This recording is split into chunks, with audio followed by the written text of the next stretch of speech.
നമ്മൾ നോമ്പിൻ്റെ അവസാന ലാപ്പിലേക്ക് കടന്നു കഴിഞ്ഞു. നോമ്പിൻ്റെ പരിസമാപ്തി കുറിക്കുകയാണ്.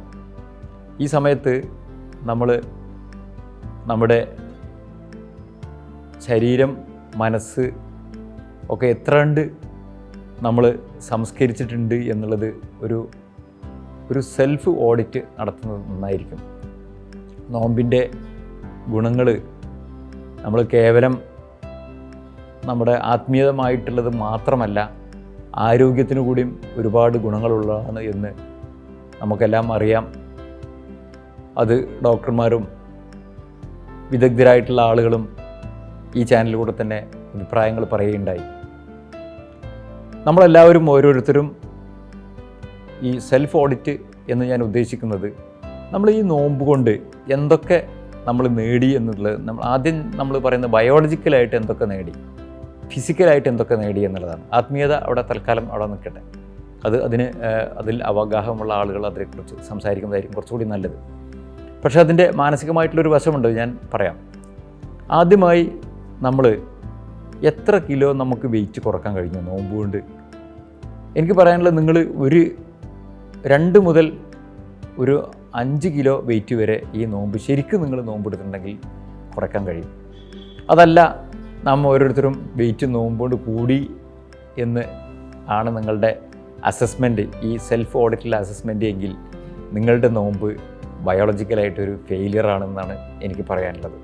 അതായത് ഞാൻ മുമ്പ് പറഞ്ഞ പോലെ നോമ്പ് എന്നുള്ളത് പകൽ കഴിക്കുന്ന ഭക്ഷണ പദാർത്ഥങ്ങൾ എല്ലാം നേരെ രാത്രിയിലേക്ക് ഷിഫ്റ്റ് ചെയ്യലോ അല്ലെങ്കിൽ അതിലും കുറച്ചുകൂടി കൂടുതൽ രാത്രിയിൽ കഴിക്കുന്നതോ അല്ല. പലപ്പോഴും നമ്മൾ കണ്ടുവരുന്നത് അങ്ങനെയാണ്, പലരും ധരിച്ചു വെച്ചിട്ടുള്ളത് അങ്ങനെയാണ്. നമ്മുടെ കുടുംബ ബജറ്റൊക്കെ നോമ്പിന് കൂടുന്നുണ്ട് എങ്കിൽ അതിൻ്റെ അർത്ഥം നമ്മൾ ഇറച്ചി, പിന്നെ മീൻ എന്നീ സാധനങ്ങൾ കൂടുതൽ കഴിക്കുന്നുണ്ടെങ്കിൽ നമ്മുടെ നോമ്പ് ശരിക്കും ബയോളജിക്കലി ഒരു ഫെയിലിയറാണ് എന്ന് നമുക്ക് തന്നെ സെൽഫ് വാല്യുവേഷൻ നടത്താം. അതുപോലെ തന്നെ നമ്മൾ ഒരുപാട് ദുസ്വഭാവങ്ങൾ, അതായത് ഈ പുകവലി, അതുപോലെ തന്നെ മദ്യപാനം, ഇതൊക്കെ പിന്നെ ഉള്ള ആളുകൾക്ക് നിർത്താൻ കഴിഞ്ഞിട്ടുണ്ടോ എന്നുള്ളത് ഒരു നമ്മൾ സെൽഫ് അസസ്മെൻറ്റ് നടത്തി നോക്കുക. അത് നിർത്താൻ നിങ്ങൾക്ക് കഴിഞ്ഞിട്ടുണ്ടെങ്കിൽ അത് ഏറ്റവും വലിയ വിജയം ആയിട്ട് നമുക്ക് കണക്കാക്കാം. അതുപോലെ തന്നെ നമ്മൾ മറ്റുള്ള പെരുമാറ്റത്തിൽ നമ്മൾ മാറ്റങ്ങൾ വന്നിട്ടുണ്ടോ, നമ്മളെ സത്യസന്ധതയിൽ നമുക്ക് മാറ്റങ്ങൾ വന്നിട്ടുണ്ടോ എന്നുള്ളതൊക്കെ നമുക്കൊന്ന് നോക്കാം. ഇത് പെരുമാറ്റത്തിൻ്റെ കാര്യം എന്ന് പറയുന്നത്, നമുക്ക് BP ഉള്ള ആളുകൾക്ക് അത് ഏറ്റവും കൂടുന്ന ഒരു അവസ്ഥയാണ് നമ്മുടെ ടെൻഷൻ, അതുപോലെ തന്നെ ദേഷ്യം വരിക. ഇതൊക്കെ ഉണ്ടാകുമ്പോഴാണ് നമ്മുടെ BP കൂടാനുള്ളൊരു സാധ്യതയുള്ളത്. സാധാരണഗതിയിൽ ഒരു ഡോക്ടർ എന്ന നിലയ്ക്ക് കഴിഞ്ഞ 30 വർഷത്തെ പരിചയം വെച്ച് നോമ്പ് സമയത്ത് BP ശരിക്കും യഥാർത്ഥമായിട്ട് നോമ്പെടുക്കുന്ന ആളുകൾക്ക് BPയും കുറയും, അതുപോലെ തന്നെ ഷുഗർ കുറയും. ആശുപത്രിയിൽ ഉള്ള രോഗികളുടെ കണക്ക് തന്നെ, ഒരു ടേൺ ഓവർ കണക്ക് തന്നെ നോക്കിക്കഴിഞ്ഞാൽ അറിയാൻ കഴിയും, ഈ നോമ്പിന്, ആ നോമ്പിൻ്റെ മുമ്പും അതുപോലെ നോമ്പിന് ശേഷവും ഉള്ള രോഗികൾ ഗവൺമെൻറ് ആശുപത്രികളിലും അതുപോലെ തന്നെ സ്വകാര്യ ആശുപത്രികളിലും ഏതാണ്ട് 50% കുറഞ്ഞിട്ടുണ്ട്. അതിനർത്ഥം നമ്മുടെ രോഗങ്ങളുടെ ഒരു പ്രധാന കാരണം നമ്മുടെ ഭക്ഷണത്തിലുള്ള ഒരു ബാലൻസ്, അതുപോലെ തന്നെ നമ്മുടെ ഭക്ഷണത്തിലെ അമിതമായിട്ടുള്ള ഒരുപാട് കാര്യങ്ങളാണ് എന്നുള്ളത് തന്നെ സ്പഷ്ടമാണ്. രണ്ടാമത്തെ കാര്യം, അതുപോലെ തന്നെ പിന്നെ നമ്മുടെ പെരുമാറ്റവും അതുപോലെ നമ്മുടെ മാനസികമായിട്ടുള്ള ഒരുപാട് കാര്യങ്ങൾ നമ്മൾ അതിലൊക്കെ ഒരു മിതത്വം പാലിക്കുന്നതുകൊണ്ട് ഒരുപാട് ടെൻഷനും നമുക്ക് കുറക്കാൻ കഴിയുന്നുണ്ട്. ഒരുപാട് ഹറിബറിയും ഒക്കെ നമ്മൾ കുറക്കുന്നുണ്ട്. അതുകൊണ്ടാണ് അസുഖങ്ങൾ ഇങ്ങനെ കുറഞ്ഞു നിൽക്കാനുള്ള ഒരു കാരണം. ഇനി ഞാൻ പറയാൻ പോകുന്നത് നോമ്പിന് ശേഷമുള്ള ഒരവസ്ഥ.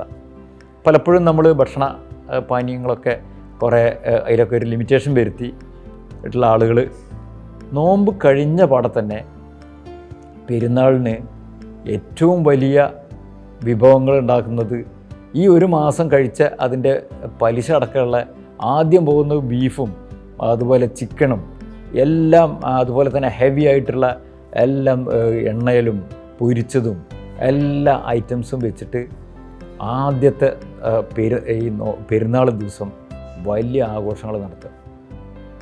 പെരുന്നാളൊരു ആഘോഷം തന്നെയാണ്. പക്ഷേ അതിന് അവിടെയും നമ്മൾ ഒരു ശ്രദ്ധിക്കേണ്ടതുണ്ട്. നമ്മൾ ഇതുവരെ കാര്യമായിട്ട് നല്ല കനപ്പെട്ട ഭക്ഷണം, അതായത് ഹെവി ആയിട്ടുള്ള ഭക്ഷണമൊന്നും കഴിക്കാതെ ഒരു ഒറ്റ ദിവസം തന്നെ അടിച്ചിട്ട് നന്നായിട്ട് അടിച്ച് എല്ലാം കൂടി കയറ്റി കഴിഞ്ഞാൽ നമുക്ക് വയറ് ഒരുപാട് പ്രശ്നങ്ങൾ നമുക്ക് വരാൻ സാധ്യതയുണ്ട്.